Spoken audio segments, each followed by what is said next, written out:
we're going to the bullpen. We're bringing out the thing. Everybody, my favorite part about this guy is the more he hates himself every time he tells a joke. He's so muddy and he doesn't even know it. Everybody, please welcome Scott Ward. Woo!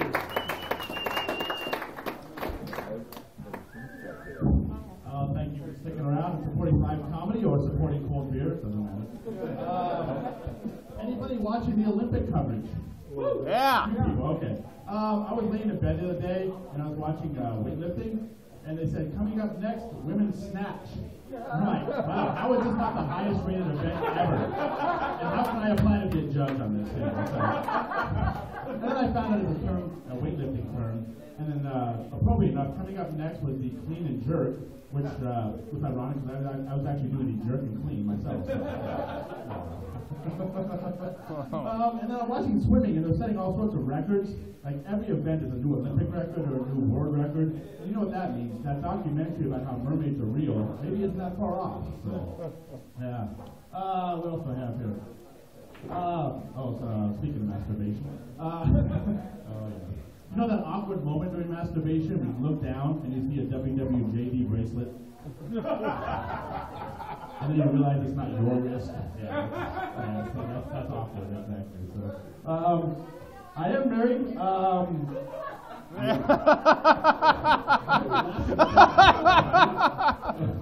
I do have a good call with my wife. Last night she promised me sex, and I was looking forward to it, and then she changed her mind and told me to jack off. And she gave me the old masturbating switch, which I just thought was inappropriate. But I am thankful to be married because I have no filter. I can't really talk to women anymore. Last week I was in a bar and some woman goes, "Oh, you're quite full of yourself." I said, "Well, thank you. Normally I'm just a handful of myself."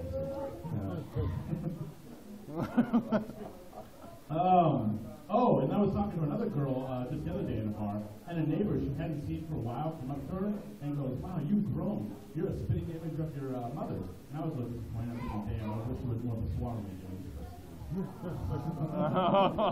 What was that too far? The other stuff okay. Actually, my wife and I, we did recently celebrate our 3-year anniversary. Woo! Thank you. To me, so yes, cheers to not pulling out ever again. Yeah. Yes, thank you. You might regret that later. But it's a little weird. The worst part was they make you shave completely down there, and I'm not used to that. So I tried it. It was okay. I was a little afraid because I was afraid of cutting myself because I didn't want to drop my pants and have a little bit of toilet paper all over the place. But fortunately, I didn't cut myself. But I don't know which was more emasculating. Me actually looking forward to showing another grown man my freshly shaved scrotum, or him going, "You missed a spot," and finishing the job himself. So that really didn't happen. So I'm laying there on the table, and he pulls out a giant Novocaine needle and tells me, "Well, soon you're going to feel a little prick." I'm like, "Well, gee, doc, that'll be 2 of us." So I actually thought he was going to wait like 20 minutes for the Novocaine to kick in. Like, apparently he just went right to work. He had 20 other not-taking slice jobs to do. So he's down there twisting and pulling, and I'm wincing in pain, and I'm thinking, great, he's down there making balloon animals, and I just, I can't take it, so, yeah. But the worst part actually is the recovery process. I had to sit down, pee for a week, which, isn't unusual. I just thought, well, maybe that's just part of the recovery process, but he just told me not to lift anything over 2 pounds. Oh, geez, oh, God. Where's the show Actually, he told me, you don't want to be aroused for the next week because your stitches might pop and you might start bleeding. And when I heard that, my ears picked up. Well, maybe picked isn't the right word there, but I actually paid attention. I paid attention to what he was saying. He's like, well, just go home and watch like a TV channel that's kind of mild, there's no sex and stuff. So I watched the Lifetime channel. But it's amazing after a week of watching that what kind of turns me on. So now I get slightly aroused and I see a woman getting beaten. So, and the most common thing I get, women will come to me after a show and I tell them I have a vasectomy, and they say, "Will the stuff still come out?" Which is a stupid question. I say, well, it's like baking sugar-free cookies. You still have the batter. Sure, it's a little bitter tasting. It's just missing that one ingredient that makes it fat. So. Yes, thank you.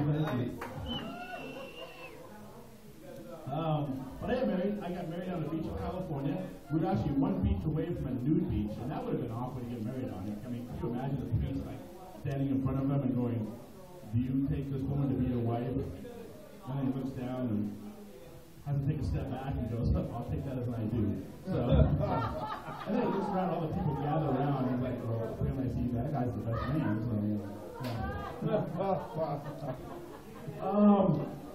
actually, my wife and I got in an argument last week, and she said this thing which is still confused me. She's like, "You wouldn't know my ass from a hole in the ground." And I'm pretty sure she meant that differently. And secondly, I've never tried to have sex with a hole in the ground. Well, there's no one time. Actually, my high school 20-year reunion is coming up in October, and I've got not enough time to make up for 20 years of neglect right here. So I decided to join a gym. I got a personal trainer, and I was in the leg press machine. And the other day, I'm like, "Oh, my legs burn." He's like, "Well, the burning isn't working." I'm like, "Well, I'll always have that next to my feet." So. I was driving down with my friend Steve down 167, and we were in the carpool lane, and I turned to him and I said, "Hey, I guess that makes us HOV positive." Too much for that. Boo. Boo, did I just hear a boo out there? Boo. Oh, that's my brother.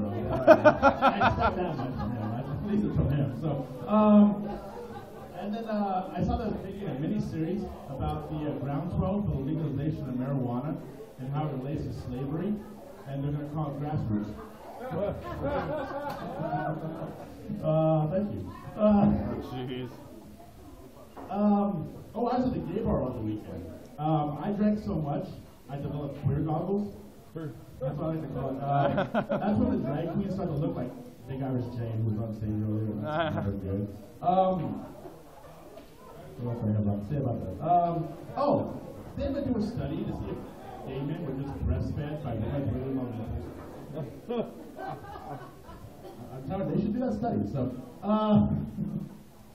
who else is married out here? I know my brother's married. Anybody else? Yeah, you guys are married, right? Woo! Yeah, next time you're in the car with your wife and she just starts talking and on about nothing particular, just push that button that turns the passenger airbag off and start to drift in the oncoming traffic and see if she gets the hint. Yeah, see, that's good advice right there. So, let me finish with this joke. This is stupid. I was talking to a blind, crazy person the other day, and I'm like, man, talk about out of sight, out of mind. So, I should have quit when I was behind. Okay, thank you. Woo!